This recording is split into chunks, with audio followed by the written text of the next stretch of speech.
أعوذ بالله من الشيطان الرجيم بسم الله الرحمن الرحيم السلام عليكم ورحمة الله وبركاته الحمد لله والصلاة والسلام على رسول الله وعلى آله وصحبه ومن اهتدى بهداه সম্মানিত দর্শক শ্রোতা আমার প্রাণপ্রিয় পাত্রী ও শ্রোতৃমণ্ডলী আজকে আপনাদের সামনে প্রিয় নবী সাল্লাল্লাহু আলাইহি ওয়াসাল্লাম থেকে তার হাদিসের মধ্যে জিনার ক্ষেত্রে একটি অতি সুন্দর অভিনব পদ্ধতি এখান থেকে বাঁচার ক্ষেত্রে কিভাবে মানুষ বাঁচবে এক সাহাবীর অবস্থার প্রেক্ষিতে নবী সাল্লাল্লাহু আলাইহি ওয়াসাল্লাম যেটা উপহার দিয়েছেন, কিন্তু এটা আমাদের সবার জন্য শিক্ষণীয় হয়ে গেল যে কিভাবে আপনিও একজন মানুষকে যে আল্লাহকে ভয় করা জানে না, আল্লাহর ভয় এখন পর্যন্ত এই পরিমাণ কাজ করে না, বেশিরভাগ মানুষ তাই হয়। পাপ এসে গেলে মনে করে আল্লাহ তো গফুরুর রহিম, শয়তান ধোঁকা দিয়ে দেয়, পরকালের কথা স্মরণ থাকা সত্ত্বেও আবার ভুলে যায়, আল্লাহর ভয় মনের ভিতরে থাকা সত্ত্বেও আবার আশাকে প্রাধান্য দিয়ে দেয়, আল্লাহর ভালোবাসা মনের ভিতরে অনেক প্রখর থাকা সত্ত্বেও ওই পাপের ভালোবাসাকে সে স্থান দিয়ে দেয়। তাইলে সেখানে এই অবস্থায় কিছু টেকনিক লাগে। দেখুন নবী মুহাম্মদ রাসূলুল্লাহ সাল্লাল্লাহু আলাইহি ওয়াসাল্লামের কাছে একজন সাহাবী এসে বললেন, আতাযানু লি ফি যিনা অথবা ইযান লি ফি যিনা, এই ধরনের শব্দ আসছে, আপনি কি আমাকে ব্যভিচারের অনুমতি দেবেন, অথবা আপনি কি আমাকে ব্যভিচারের অনুমতি দিয়ে থাকবেন।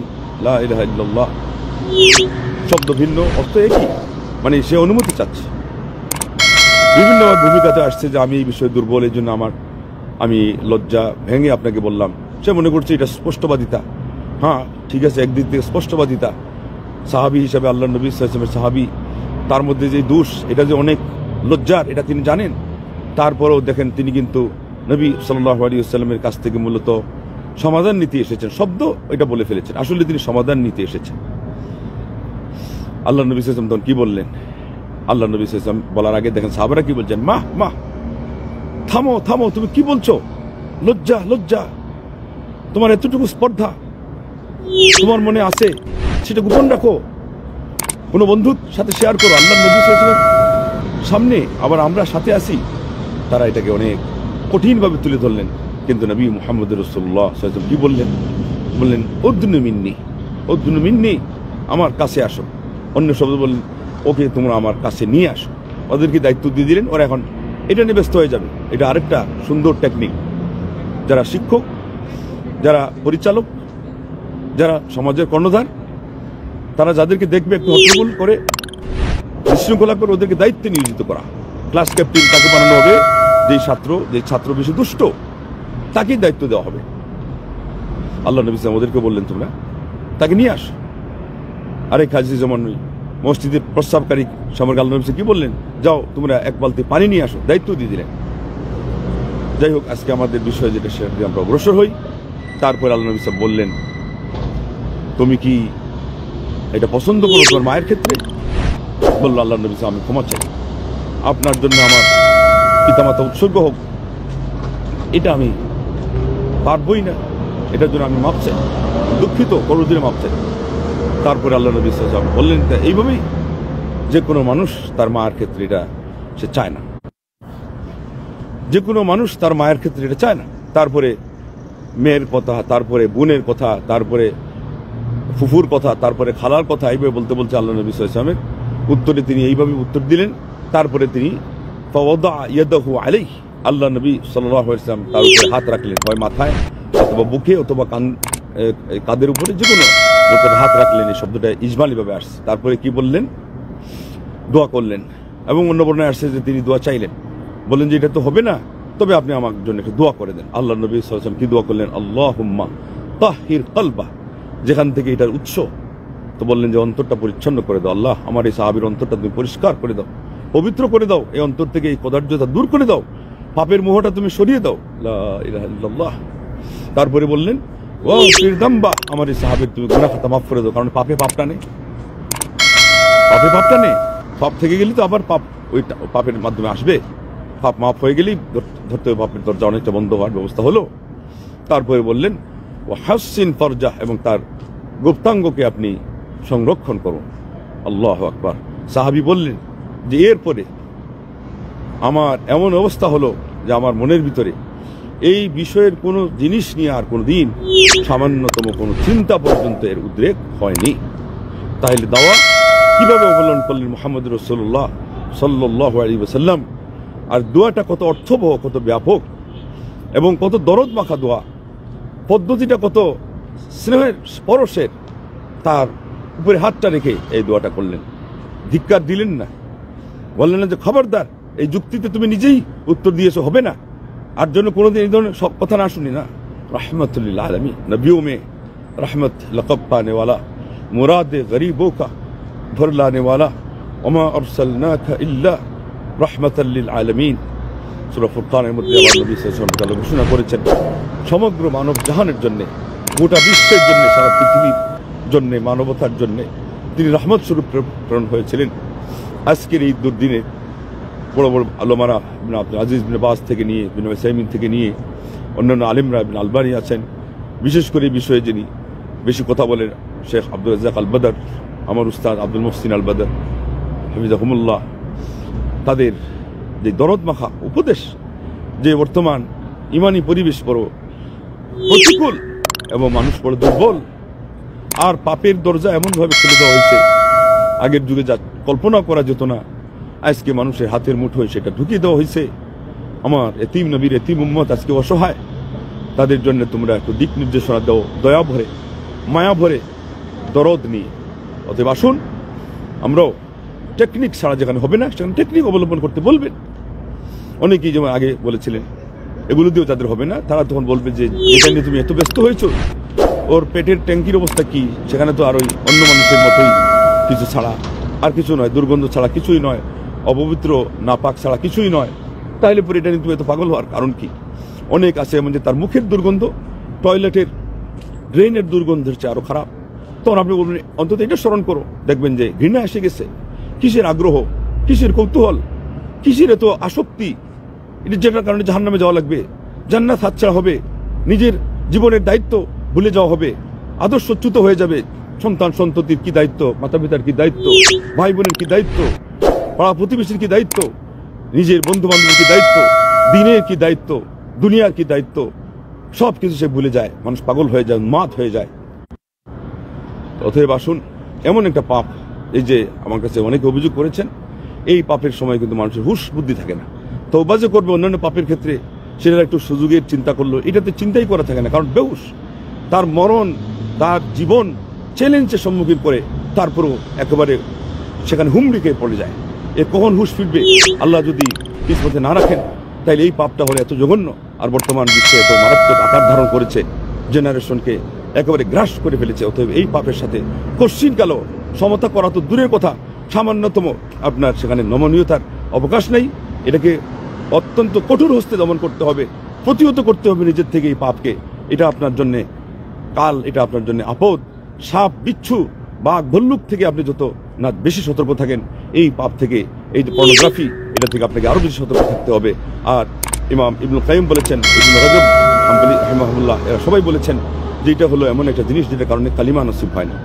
মারা যাওয়ার সময় ওই পাপ তাকে এসে পাকড়াও করে ফেলে। একটু আগে তওবা করার তো তার সেই পরিবেশও থাকে না। আর এই পাপের যে খেসারত হিসাবে অনেক বড় একজন আত্মার আত্মীয়, আমাদের আত্মার আত্মীয় হিসাবে, মানে উনি হলেন আত্মার ডাক্তার, আধ্যাত্মিক ডাক্তার ইমাম ইবনে রাজব রাহিমাহুল্লাহ।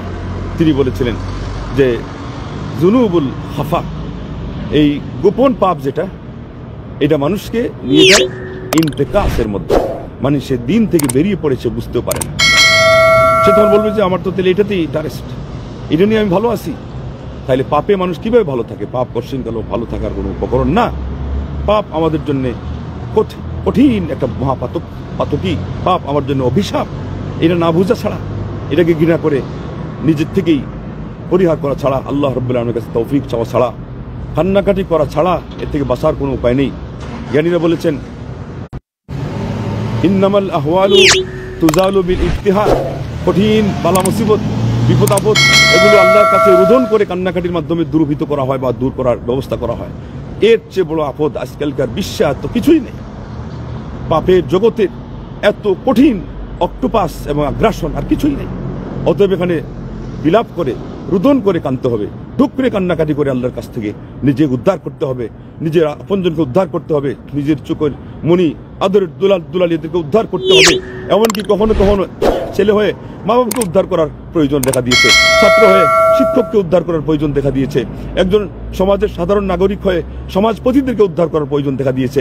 একটা দেশের একজন মানুষ, একজন জনগণ হিসাবে প্রেসিডেন্টকে, প্রধানমন্ত্রীদেরকে, এমপিদেরকে, আপনার ডিসি, ওসি, এসপি, তারপরে চেয়ারম্যান, মেম্বার, তাদেরকে উদ্ধার করার প্রয়োজন দেখা দিয়েছে।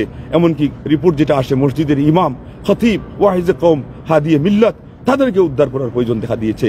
ইমাম যুগে, চার ইমামদের যুগে যে প্রশ্ন আসে নেই, মিশরের খতিব, সারা বিশ্বের শ্রেষ্ঠ খতিব, একজন বলিষ্ঠ খতিব, একজন বর্ষিয়ান খতিব বলেছিলেন, এমন এক প্রশ্ন আমার কাছে করা হয়েছে যেটা ইমাম আবু হানিফা রহমুল্লাহকে করা হয় নাই, ইমাম মালিক রহমুল্লাহকে করা হয় নাই, ইমাম শাফি রহমুল্লাহকে করা হয় নাই, ইমাম আহমদুল হাম্বুল রহমুল্লাহকে করা হয় নাই। এটা কোনটা ছিল? ওই যেটা হলো মায়ের সাথে অথবা মাহরিমের সাথে বেবিচারে লিপ্ত হওয়া। এটা তো অস্বাভাবিক ব্যাপার। আজকের যুগে যদি উনি থাকতেন তাহলে কি বলতেন যে এমন এক প্রশ্ন আলিমদেরকে আজকে করা হয় যেই প্রশ্ন ইবলিসকেও করা হয় না। লা ইলাহা ইল্লাল্লাহ। মানুষ কোন পর্যায়ে নেমে গিয়েছে। এবং এই ক্ষেত্রে বলা হয়েছে উলাইকা কাল আনআমি বাল হুম আদাল উলাইকা হুমুল গাফিলুন। এরা চতুষ্পদ জন্তু, বরং তার চেয়ে আরো নিম্নমানের, তার চেয়ে আরো এরা হলো অধঃপতনের, তার চেয়ে এরা হলো আরো সেই আপনার ধ্বংসলীলায় একেবারে ডুবন্ত মানুষ। আর কারণটা কি? উলাইকা হুমুল গাফিলুন। এরা উদাসীন, এরা আল্লাহ রাব্বুল আলামিনকে বিস্মৃত হয়ে গিয়েছে, এরা পরকালকে ভুলে গিয়েছে। আজকে আমাদের এই দশা কেন হলো? ওই সূরা হাশরের শেষে আল্লাহ বলছেন ওয়ালা তাকুনু কাল্লাযীনা নাসুল্লাহ ফাআনসাহুম আনফুসাহুম উলাইকা হুমুল ফাসিকুন। এই কাজ করলে আপনাকে ফাসিক হওয়া লাগবে, পাপিষ্ট হওয়াই লাগবে, এই বেবিচারী এবং জিনাকার হওয়াই লাগবে। কেন? আপনি আল্লাহকে ভুলে গিয়েছেন। বলছেন আল্লাহ পাক তোমরা ওদের মতো হয়ো না যারা আল্লাহকে ভুলে গিয়েছে, যার ফলে আল্লাহ পাক তাদের নিজের কথা নিজেকে বলে দিয়েছেন যে আমার কোন কাজে জান্নাত, কোন কাজে জাহান্নাম, কোনটা আমার দায়িত্ব, কোনটা আমার জন্য একটা ফুরসত নাই, এক মুহূর্তের ফুরসত নাই, কোন কাজে আমার আমানত খেয়ানত হয়ে যাচ্ছে, কোন কাজে আমার সর্বনাশ হয়ে যাচ্ছে, দুনিয়া আখিরাত সব গুলেবালি হয়ে যাচ্ছে। আনসাহুম আনফুসাহুম। আল্লাহ তাদের নিজেদের কথাই নিজেদের কাছে আল্লাহ ভুলের অন্ধকারে আস্থা করে নিক্ষেপ করে দিয়েছেন। সে বুঝতেই পারছে না, বেমালুম সে এখানে লিপ্ত হয়ে আছে, সে হুমড়িকে পড়ে আছে, সে কারুর উন্মাদ হয়ে গেছে, সে দিশাহারা হয়ে গেছে, সে পাগলপাড়া হয়ে গেছে, তার কোনো খবরই নাই। আর এরপরে আল্লাহ বলেন এরাই হলো ফাসিক। তাইলে দুই জায়গাতেই আমাদের কারণ দর্শানো হলো আল্লাহর স্মরণ থেকে গাফিল হওয়া। এটাই হলো আপনার পাপের মধ্যে নিমজ্জিত হওয়ার কারণ। আর পাপের মধ্যে যদি এভাবে নিমজ্জিত হয় তাইলে এটা দুনিয়া এবং আখিরাত ধ্বংস হওয়ার কারণ, সবকিছু হারিয়ে ফেলার কারণ, সর্বহারা হয়ে যাওয়ার কারণ, দায়িত্বহীন হয়ে যাওয়ার কারণ, অভিভাবকত্বহীন হয়ে যাওয়ার কারণ, দুনিয়াতে একজন আদর্শ মানুষ থেকে নিজেকে একেবারে বঞ্চিত করার কারণ, যে কোনো একটা ভালো কাজ প্রোডাক্ট এক দুনিয়াতে করে যাওয়া, মানুষের জন্য রেখে যাওয়া, নিজে কবরে গিয়ে শুয়ে কিছু একটা নেকের যে ধারাবাহিকতা এগুলো রেখে যাওয়ার থেকে বঞ্চিত হওয়ার কারণ। আর আমি আপনাকে কি বলবো?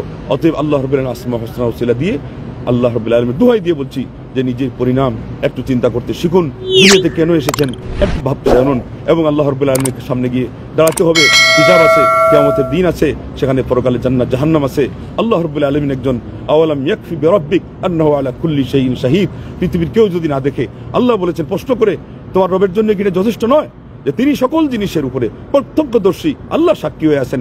এই কথা একটু বলে একটু যদি আমরা চিন্তা করতে পারি, আর তো কোনো ঔষধই লাগে না। তারপরও আল্লাহ নবী সাল্লাল্লাহু আলাইহি ওয়াসাল্লাম যে টেকনিক বললেন, আমি আপনাদেরকে কিছু জ্ঞানীগুলি যে টেকনিক বললাম, সেটা যদি আমরা সামনে রাখি, অবশ্যই বান্দার চেষ্টা লাগবে। আল্লাহ নিজেই বলছেন ওয়াল্লাযীনা জাহাদু ফিনা লানাহদিয়ান্নাহুম সুবুলানা ওয়া ইন্নাল্লাহা লামাআল মুহসিনিন। আপনার যদি সর্বাঙ্গীন চেষ্টা থাকে, আপনার যদি সর্ববিধ চেষ্টা থাকে, আপনার যদি একাধিক চেষ্টা, আল্লাহ দেখেন যে আমার বান্দা এই চেষ্টাও করছে, ওই চেষ্টাও করছে, কোনো দিকে নিজেকে সে যখন থামিয়ে রাখতে পারছে না, আমার বান্দা আমার কাছে ডুকরে কান্নায় ফেটে পড়েছে, আল্লাহ রাব্বুল আলামিন অবশ্যই আপনাকে তার রহমতের ছায়া তলে তিনি টেনে নিবেন। কিন্তু আমরা সেই সময় আল্লাহকেই ভুলে যাই, সেই সময় আমরা বলার ফুরসতটা পর্যন্ত পাই না, সেই সময় আমরা পরিণতি একটু ভেবে দেখার আমরা সামান্যতম সুযোগটা পর্যন্ত নিজেদের জন্য করি না। তাইলে আমরা কি করলাম? নিজের পায়ে নিজে কোড়াল মারলাম কি মারলাম না? নিজের ধ্বংস নিজেই টেনে আনলাম কি আনলাম না? নিজের পরেকালকে নিজেই অন্ধকারে ঠেলে দিলাম কি দিলাম না?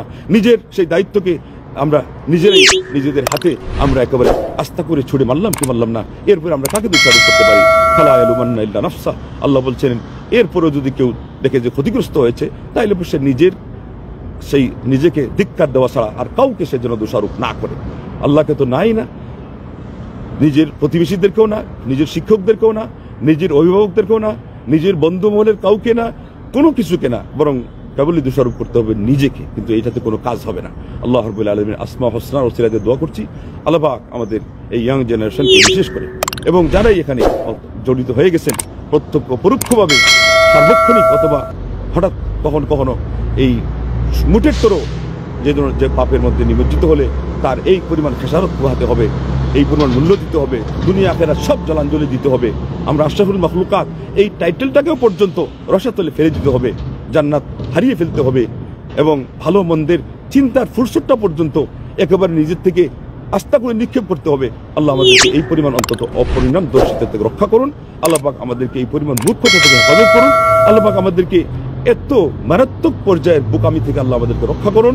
আর দুনিয়া আখিরাত কিভাবে মঙ্গলজনক হবে ভেবে চিন্তে আমাদেরকে সেই সিদ্ধান্ত নেওয়ার তৌফিক দান করুন।